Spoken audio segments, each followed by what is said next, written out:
All right, guys. So we are about a week out from Donald Trump defeating Kamala in the 2024 election, and we are already starting to get a glimpse at what his administration is going to look like. Now, one of the main go-to arguments that I heard from pro-Trump conservatives is that he's actually the anti-war candidate, right? He's going to take on the establishment, the deep state, the neocons, the war hawks, whatever the case may be. And I warned you guys about this argument, because if you understand how Trump operated in his first term, there is no way that you could warp yourself into believing that he is anti-war in any way, shape, or form. And I think that a lot of these conservatives who framed him in such a way are in for a pretty rapid, rude awakening here. Because again, we're starting to get some of these top administration picks that are being reported on.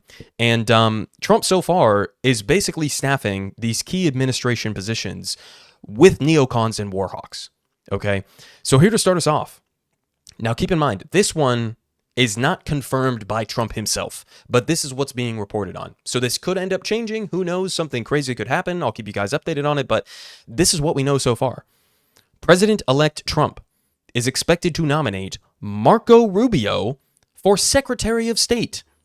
Little Marco, the same little Marco that Trump, back in 2015 when he was running to be the Republican nominee, said this: Sheldon Adelson is looking to give billions of dollars to Rubio because he feels like he can mold him into his perfect little puppet.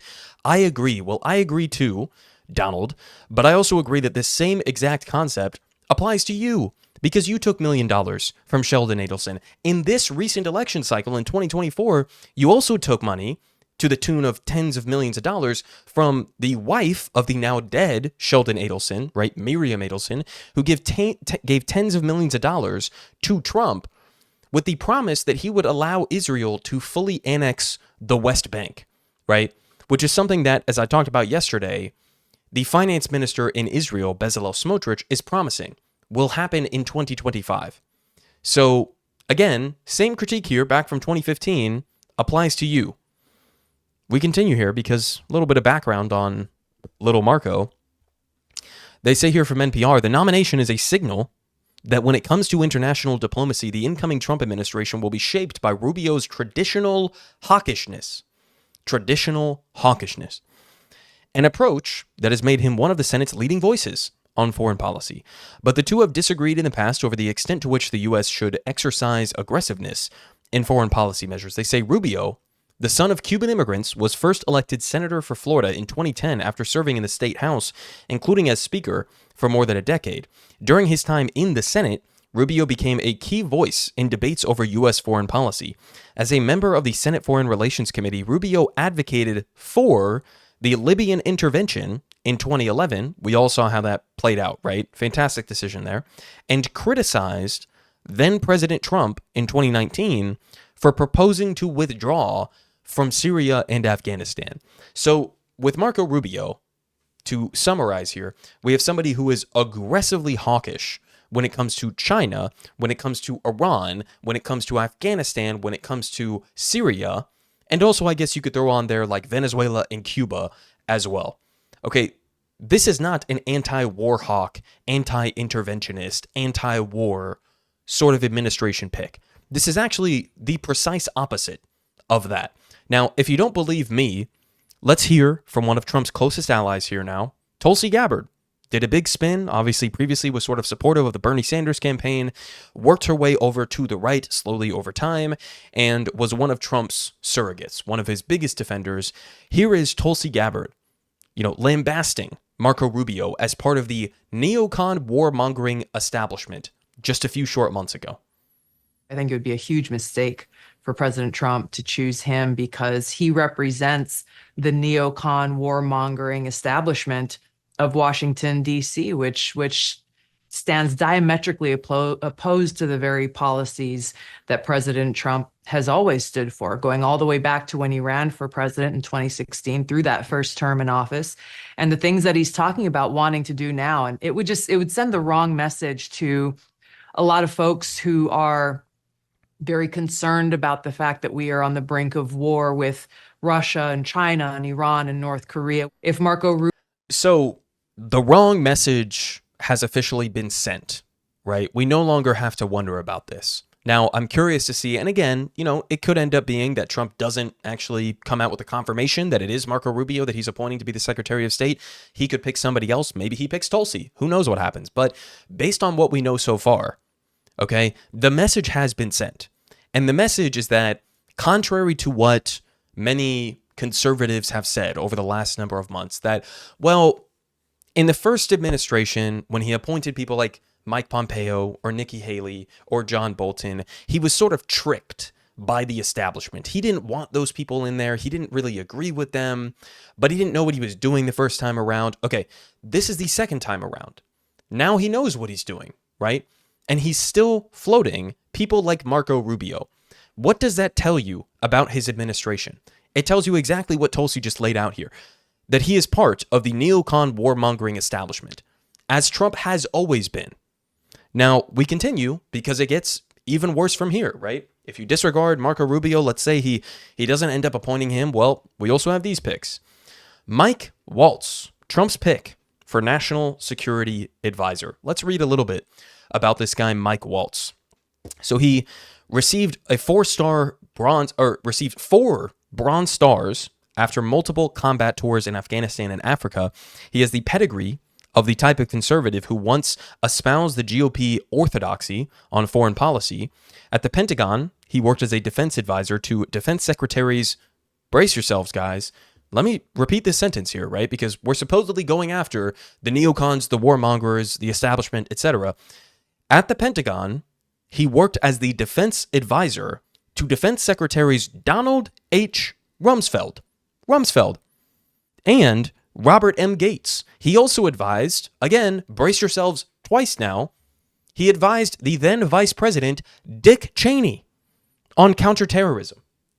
So, after closing the campaign, as Donald Trump did, going after Kamala for palling around with Dick Cheney's endorsement and Liz Cheney, right, which is something I also criticize her for. I think that was a terrible campaign move, a terrible move morally, politically, etc. But after spending the closing weeks of the campaign criticizing Liz Cheney and the Cheneys in general, Trump is now appointing as his national security advisor somebody who was an advisor to literally Dick Cheney. I mean, it doesn't get more absurd than this. Now, they continue. They say, during his time in Congress, Mr. Waltz had espoused a national security doctrine that has increasingly gelled with Mr. Trump's worldview. A member of the Armed Services, Intelligence, and Foreign Affairs Committees, he has chastised NATO allies for not meeting their military spending commitments and taken a hard line on China and Iran.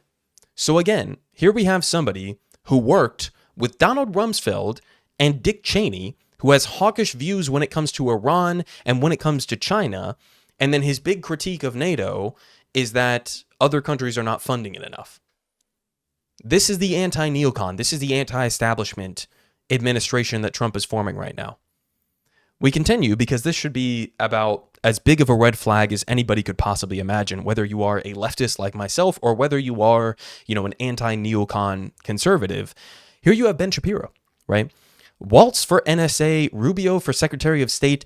I've got a fever, which he spells like this, and the only prescription is more winning.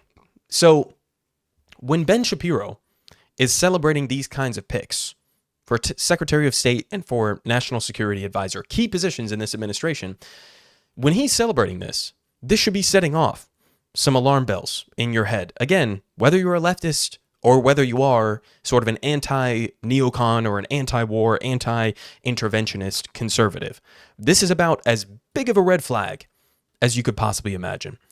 Now, we also have this here because it doesn't stop there. Hear from Michael Tracy on another pick that Trump is making for UN Ambassador Elise Stefanik. He says here that Elise Stefanik is in some ways more ideologically zealous than Nikki Haley, who was the former Trump appointee to the same position. They say that Stefanik was integral in launching the crusade to whip up the confabulated anti-Semitism panic over the past year and was showered with Adelson rewards. Sound familiar? Does it sound familiar? Okay.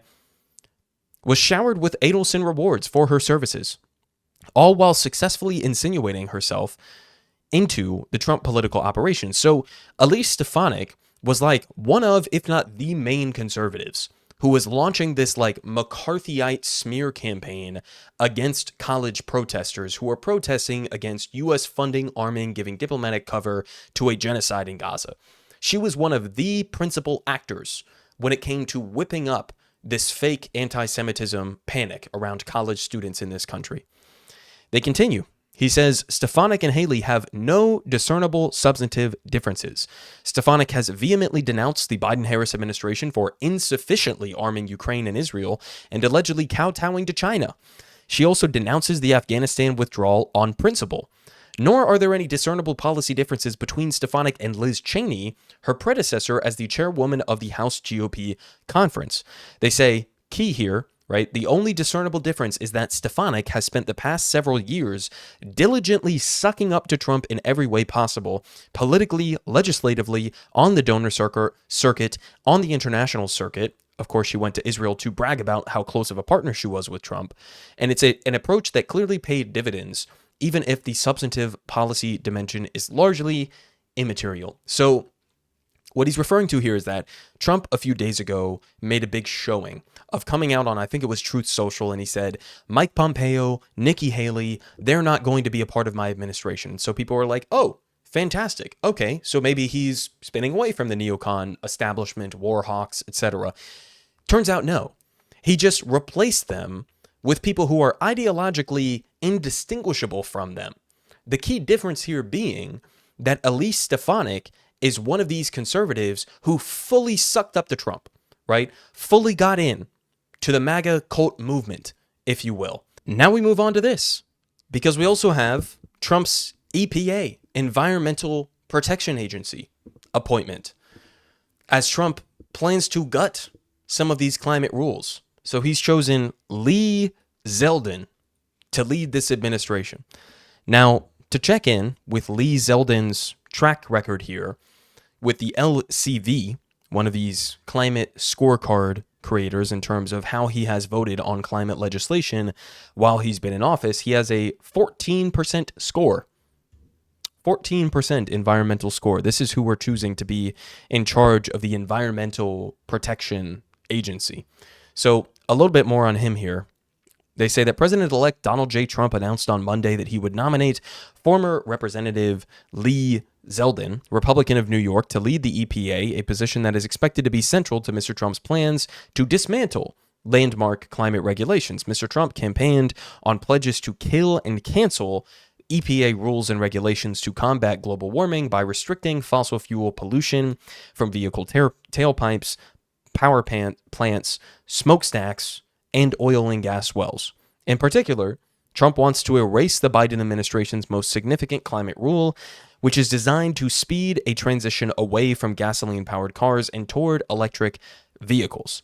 They say that a former congressman from Long Island who ran unsuccessfully for governor in 2022, Mr. Zeldin, age 44, is an avid Trump supporter who voted against certifying the 2020 election. So, very similar to what it seems like is the distinguishing factor here when it comes to Elise Stefanik.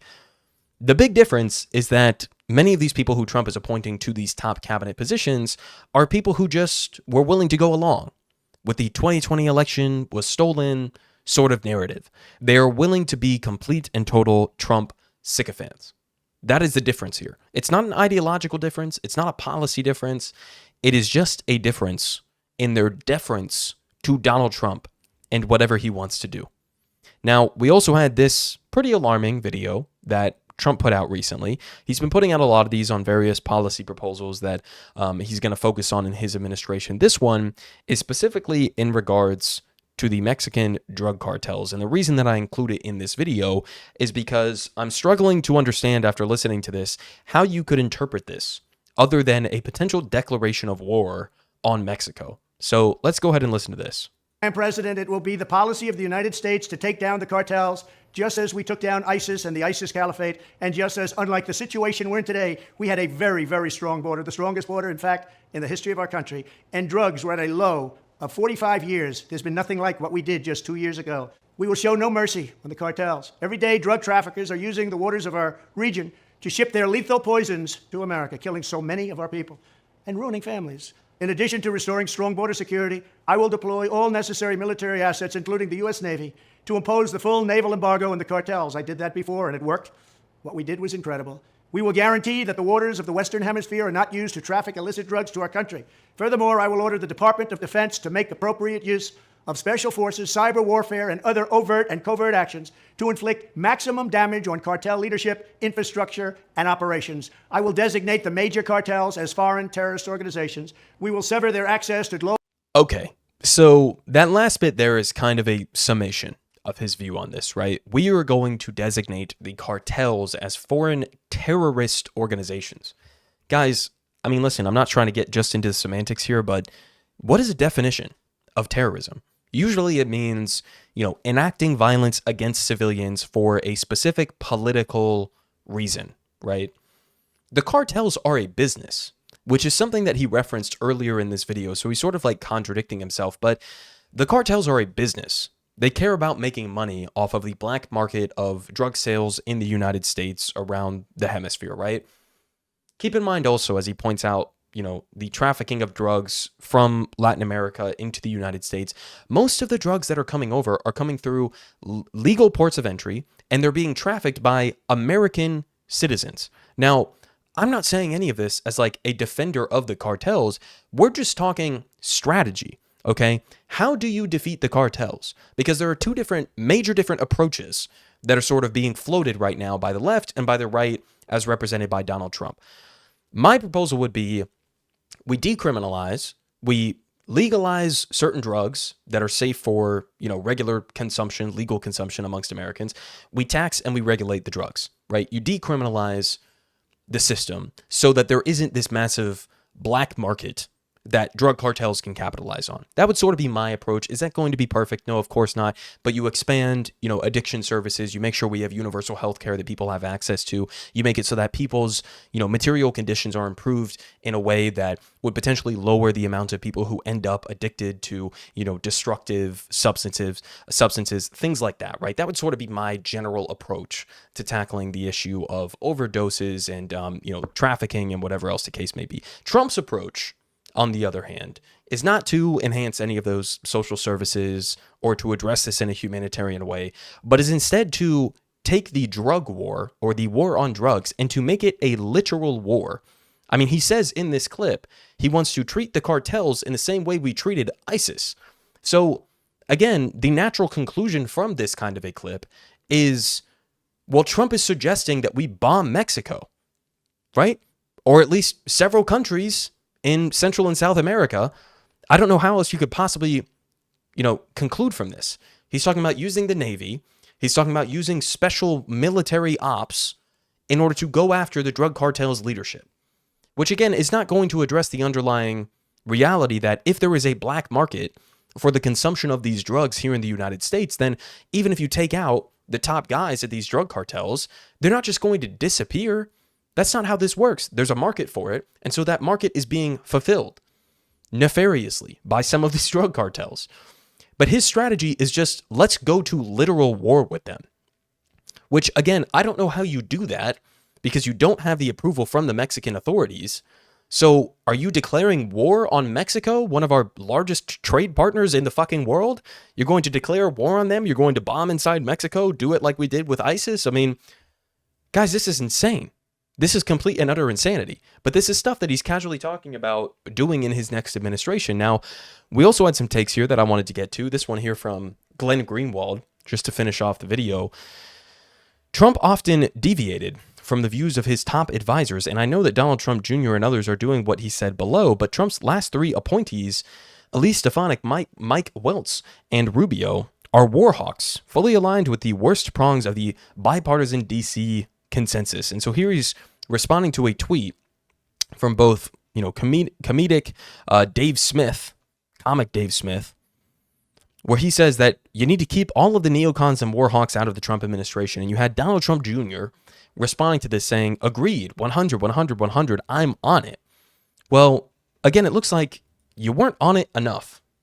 You weren't on it enough because some of these key major appointments that are coming through, not exactly anti-war, not exactly anti-neocon. It's gotten so bad, guys, that Even Mr. MAGA communism himself, Jackson Hinkle, is upset about this. He says President Trump should have picked Tulsi Gabbard, Douglas McGregor, Rand Paul, Thomas Massie, and RFK Jr. Instead, he chose the deep staters. Jackson Hinkle turning against Trump. Marco Rubio, Elise Stefanik, Mike Waltz, and Lee Zeldin. You know, this probably will be the only time that you will ever hear me agree with this man, Jackson Hinkle, but he's kind of right here. He's kind of right. If I had to pick between this slate of Republicans in Trump's administration versus this slate of Republicans in Trump's administration, I'd probably go with the top one. Now, that's not to say I agree with everything that these people represent. Obviously not. I mean, you have, people like RFK Jr. and Tulsi Gabbard and Rand Paul and Thomas Massie. Like, these are not people I fully agree with, but he's kind of right. If you're a conservative and, you're against the forever wars and you want to challenge the deep state, well, this is more of an anti-deep state, I guess, sort of coalition, at least, especially when it comes to Rand Paul and Thomas Massie, who are more principled on this matter.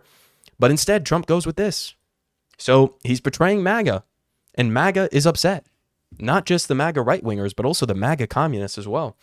Now, to finish off again, as I was saying earlier, in terms of Trump's previous record, why nobody should be surprised about these picks coming in.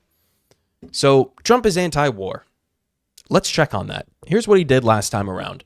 Increased drone strikes 432%. He did 2,200 drone strikes in the first 2 years alone, more than the 8 years of the Obama administration, who was the drone striker in chief, if you will. He kept us in Iraq. He kept us in Afghanistan. He did a 330% increase in civilian deaths in Afghanistan. He bombed Syria twice. He bombed Somalia. He occupied a third of Syria, in his own words, to take the oil. He increased the military budget every year. He let Israel illegally annex the Golan Heights, which is Syrian territory. He assassinated a top Iranian commander, Qasem Soleimani, who was on the ground fighting ISIS. He tried to coup Venezuela. He ripped up the Iran agreement. He armed Saudi Arabia as they did a genocide in Yemen and vetoed a bill brought forward by Bernie Sanders and Mike Lee to cut off weapons during their genocide. He dropped the mother of all bombs, or the Moab, on Afghanistan. He hired John Bolton, Mike Pompeo, and Gina Haspel, all insane neocon warmongers, and let them run his foreign policy.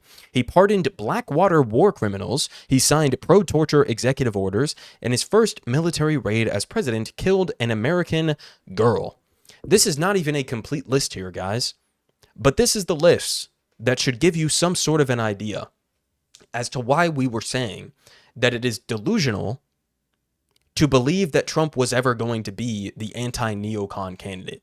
There's only so many excuses that you can make about his first administration. He was tricked into it. He was duped into it. Now he's going to fix it this time around. Look at who we have so far. Look at who we have. Marco Rubio, Mike Waltz, Elise Stefanik, Lee Zeldin. I mean, these are atrocious picks. Again, atrocious picks, not just from a lefty socialist perspective like myself, but atrocious picks relative to what Trump was promising to be. He is not, has not ever, and will not ever be an anti-war candidate. Let's make that clear. Politic guy has the best politic. Believe me, no one does it like him.